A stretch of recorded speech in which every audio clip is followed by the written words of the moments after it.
Alright, how's it going everyone? My name is Jay and welcome back to the Next Gen videos. It is finally here. We are finally gonna go and teach you how to play the game. Just note that if I do make any changes, I will make an updated video in the future. So what is Next Gen? Well, Next Gen is just basically a homemade trading card game that I made solely as a gift, which expanded to a basically friends only card game that I now want to expand to the public. And so there's only 2 sets right now. However, let's get into the basics here. Next Gen is full of heroes, villains, even neutral cards. Some cards do have synergy amongst each other. Some you can just build off of no matter what. You can mix your heroes and villains and neutrals. You can have solely neutrals, villains, or heroes. There are many different card types, not necessarily on like the heroes and villains side, however, more of like an archetype, the name typing, and this includes cards that have the same name in a way. For example, the Spades card is also related to cast spades. Then you have winter cards, Winter Flamingo and Winter Viper. These cards work together since they are in the same team or clan. Now, there are different cards who are basically alone. You got like cards like Scruffy, who doesn't necessarily belong to a archetype. There are ways where you can build your deck towards a certain synergy with the archetype. You can mix and match synergies that you find a combo in. However you may like, there are different ways to build your deck. On top of the character/unit cards, you also have essential cards. Now, essential cards are similar to your trap cards, your spell cards, your enchantments, your artifacts. There's only 3 right now. You have the weapon, and weapon cards are basically cards that you equip to your characters, your units. You also have caster cards.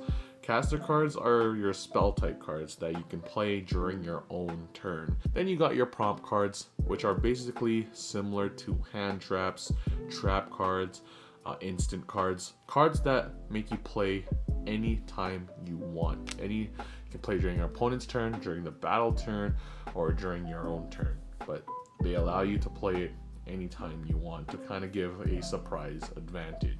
Now, you may have noticed that there are numbers on the top right of each card. Those are their gen numbers, also known as their generation numbers. You start off playing your units at Gen 1, and then you can upgrade or add into Gen 2 until you hit Gen 3, and then you can hit Gen 4. Now, of course, like every game, there are card effects that allow you to play certain types of cards without having to go through the normal phase. These are what we call notable calls, and notable calls are similar to special summoning, like in the terms of Yu-Gi-Oh! During each game, you are allowed to normal call 1 card and upgrade or add another card. Let me tell you the difference between upgrading and adding. So when you are upgrading a character, you're basically using the character that you have on the field right now and upgrading it to the next number that you have in your hand. Now, this allows you to basically go from 1, 2, 3 to 4. Basic stuff. Now, when it comes to adding, this is where you could basically go 1 plus 2 equals 3, which is your add upgrade. But when you're add upgrading, you send the 2 cards that you used to add to the fallen. This combo or this practice isn't necessarily used a lot because there's no point to send your cards to the fallen. Because let's say you have a 1 and another 1 and you want to get a 2. You could literally just upgrade the 1 to a 2 and then have the extra character there. But the reason why you would want to do these add upgrades is because some decks do require cards to go into the fallen, or some effects benefit from adding characters. So that's why there's 2 different types to kind of go to the next generation. Now we're going to take a look at the character's actual card. You have your generation number over here. You have the name, the artwork, the effect, and now we're going to go into the bottom part, which is kind of the more important area. You have the type or side that they're in, and then their typing of their theme, which is this guy's an occult, kind of like magicians, and then you have their stats. You have ARM, stands for armor, ATK stands for attack, and SPD stands for speed. So your armor is basically your health, the attack is how much damage the character can do, and then the speed is determining how fast it is and how fast it can attack during the battle turn. Now, as you notice, Gen 1s typically have, weaker stats, your Gen 1 stats. And as you progress, you will slowly and gradually get bigger and bigger until you hit the Gen 4. Now I'm going to explain the essential cards, and I kind of went through them a little bit when I was introducing them, but I'll go a little bit more in depth now. Your weapon cards are cards that you can equip to characters. Now you see the number over here, 1. This is not necessarily the cost to use it. However, it is the number to determine when you can use it. So if you do have a Gen 1 character on the field, that's when you can play Gen 1 caster cards, or even below, because there are caster cards that are 0, which means you can play them without even having any units on the field. You can think of your units kind of like mana in a way to use your weapons, your casters, and your prompts, because they determine whether you can use the essential cards or not.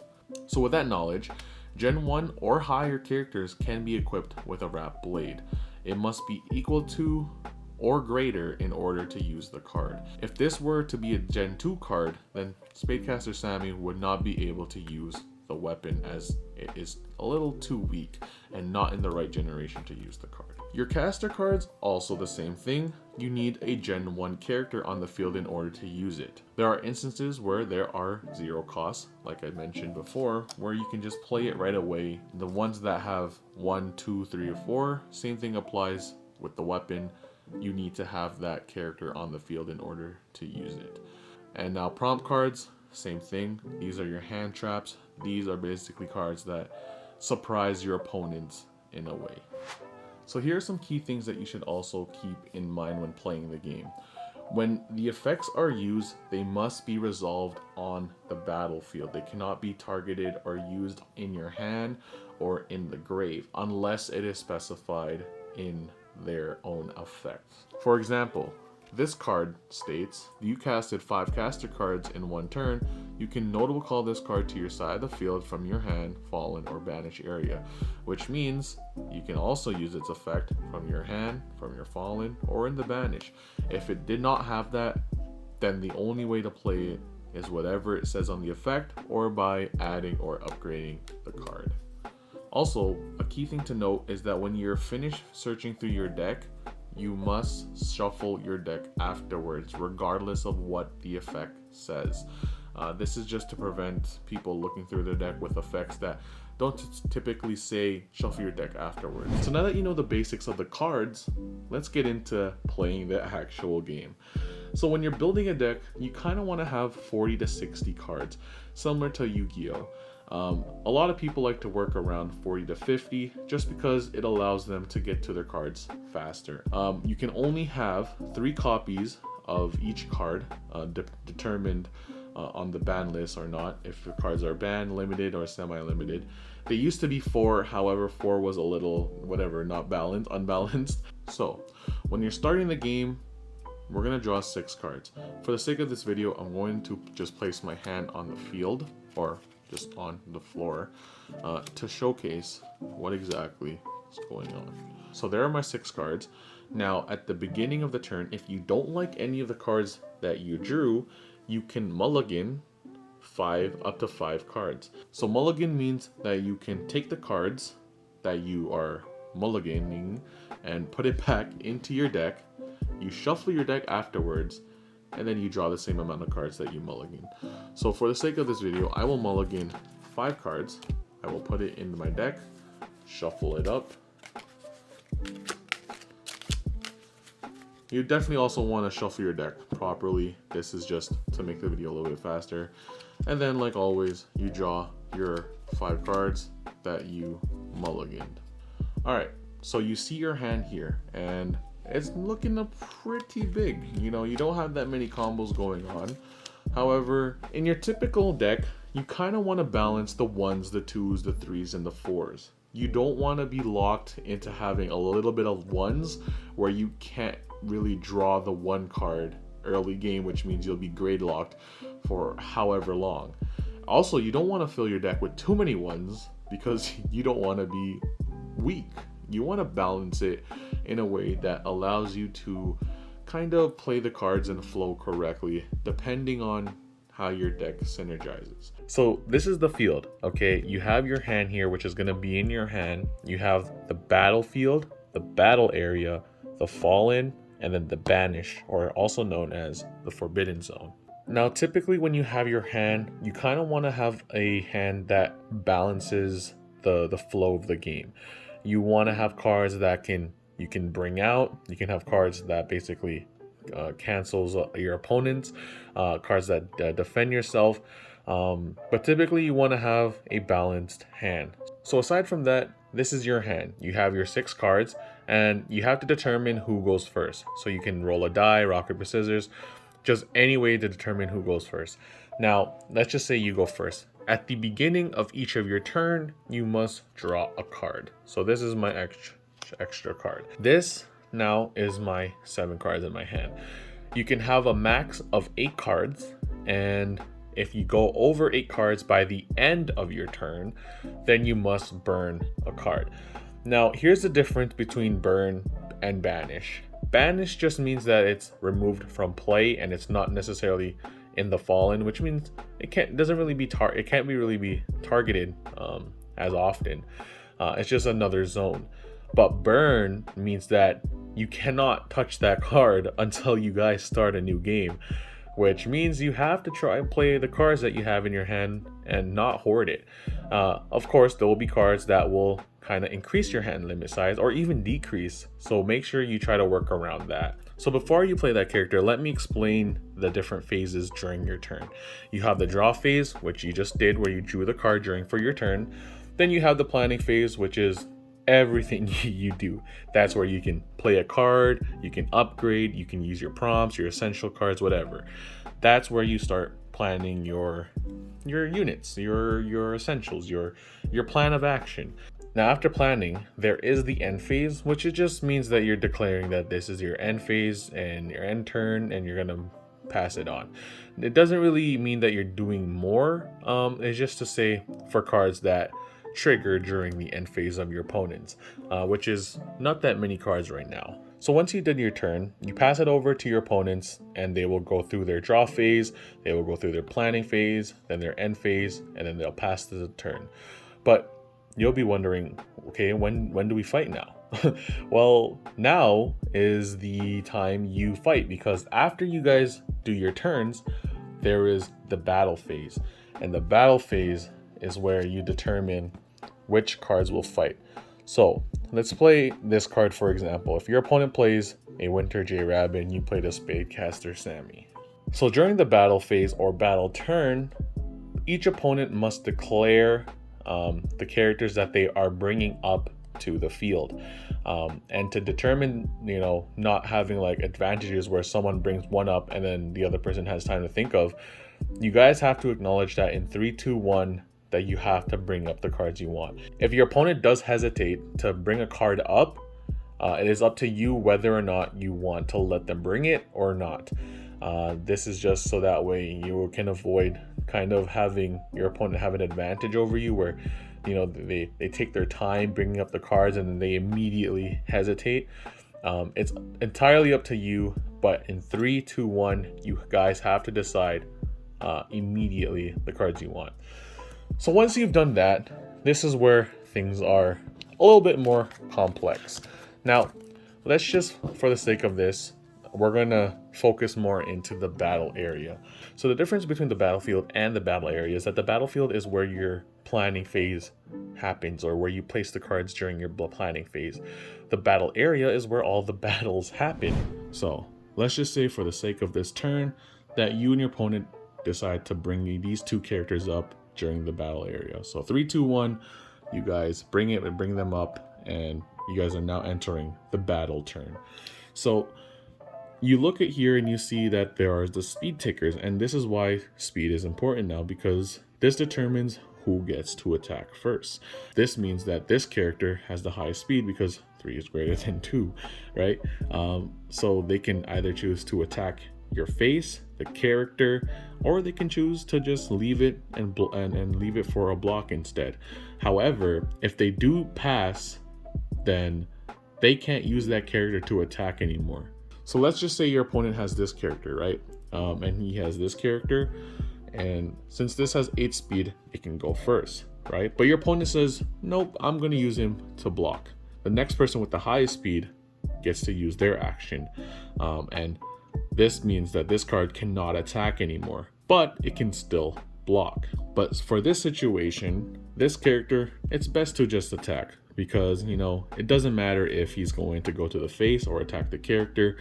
He wants to attack. There are 2 different ways to deal damage. You can attack the character, or you can attack the face, which is your opponent's life points. I forgot to mention that each player starts with 35 life points or hit points. Either way, you start with 35 and you deal damage with the character's attack. Now, going back here, if this character decides to attack you and you choose not to block, then you take 3 damage.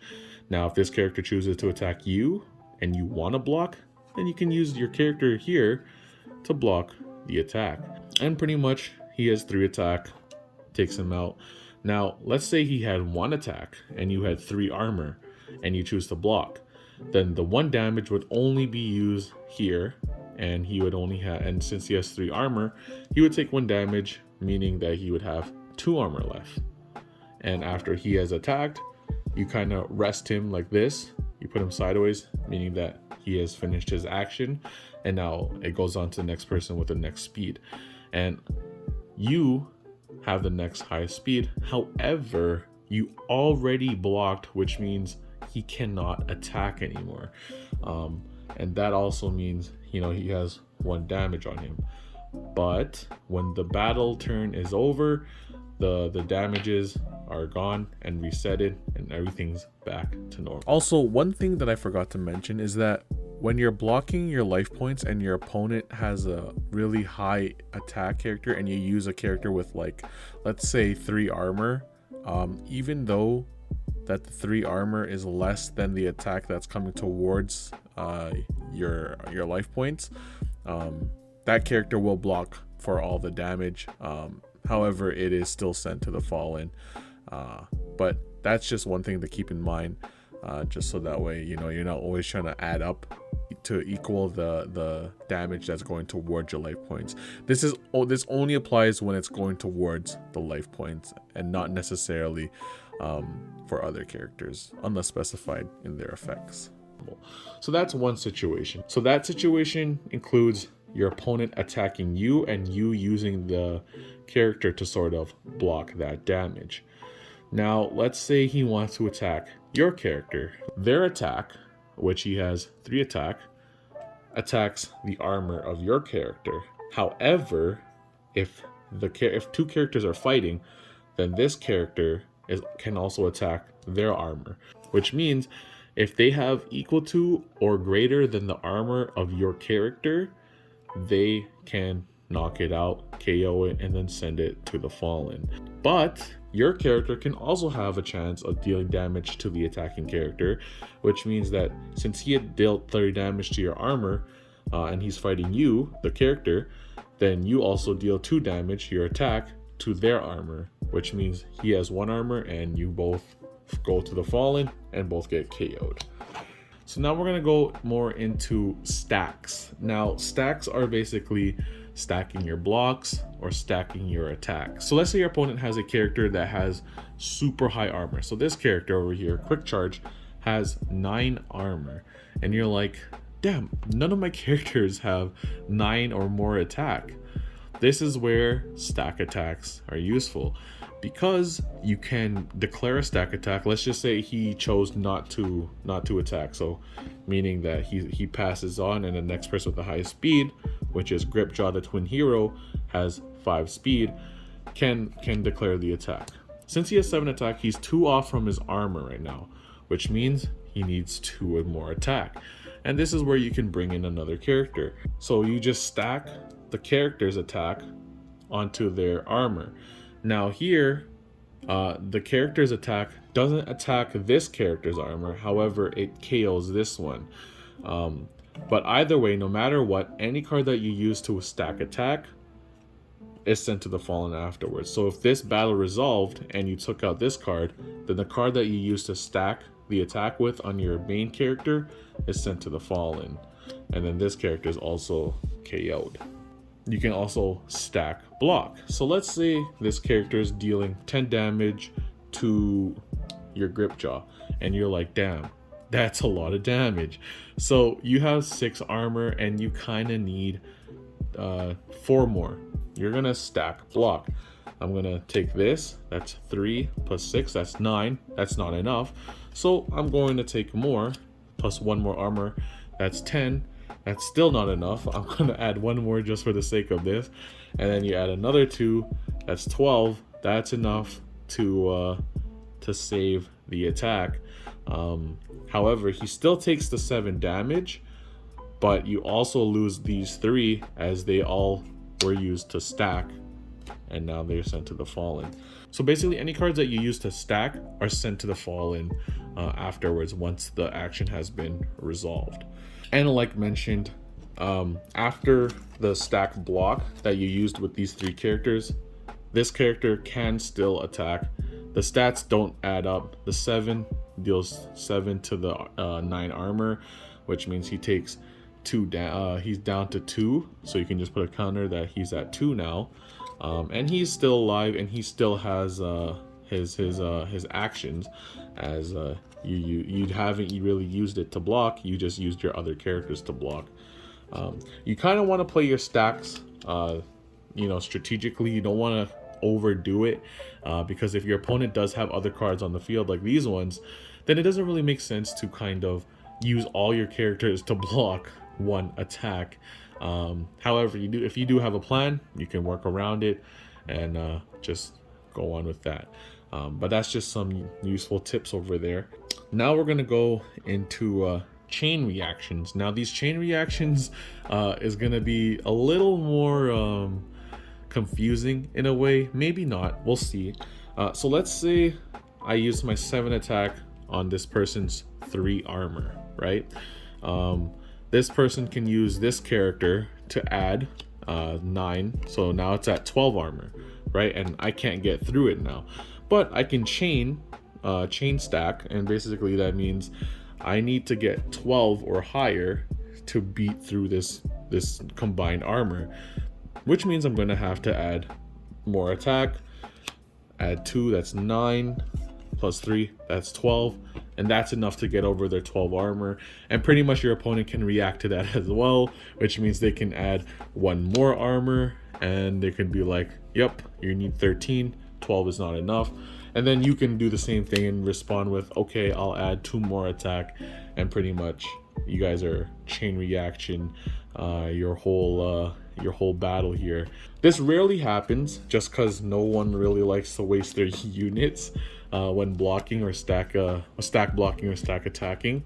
However, the resource is there, the work is there, and it kind of allows you to kind of play your card in different ways that you want. Another tip that you guys have to also know is that any cards that are not sent to the battle area cannot be used to block or attack. So if your opponent only brings this card up and you brought all your units up, this unit can only attack or block. These guys can only sit and watch, which means if you did take out this unit, then you can attack your opponent's life points without any problems whatsoever. If a character is tied in speed, there's a speed tie where you just kind of rock, paper, scissors, roll the die, flip a coin, whatever, to determine who goes first. If there's multiple characters, you have to declare who you're rolling for or who you're declaring for, and then you move on and so forth. Like I mentioned, each player has 35 life points, and your goal is to lower their life points to 0.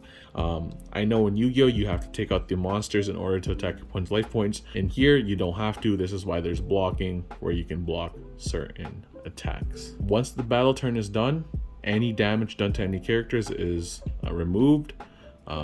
Everybody's refreshed. They go back to the battlefield area, and you restart the whole turn. You go back to your draw phase, your planning phase, your end phase, and you pass it on to your opponents. They go through their draw phase, their planning phase, and then their end phase. And then you guys declare the battle turn and you do it all over again. Also to note that when you are upgrading to a Gen 2 character, the stats do not add up. The stats are whatever the character is holding, unless specified. Again, effects are very important. You have to read them and keep track of them. And pretty much that is the game of Next Gen. It's a little confusing. I think the most confusing part about this game is also learning the new effects, new combos, different techniques that allow you to kind of synergize your characters better. I know it's a little confusing, but hopefully you guys, understand the process just a little bit. I may have missed some parts, so if I did, please feel free to comment down below and ask me a question, and I will answer it accordingly. If there are any things I miss, I will add it in the comment section and pin it, just to make sure. There are certain effects that you guys may have questions of, but I probably will do different videos on it. And I appreciate you guys watching the video, and hopefully you guys can also enjoy the wonderful game of Next Gen, and you guys can have some unlimited fun with this. So again, thanks so much for watching. You guys have been a lovely audience. My name is Jay, and I'll see you guys in another day. Peace.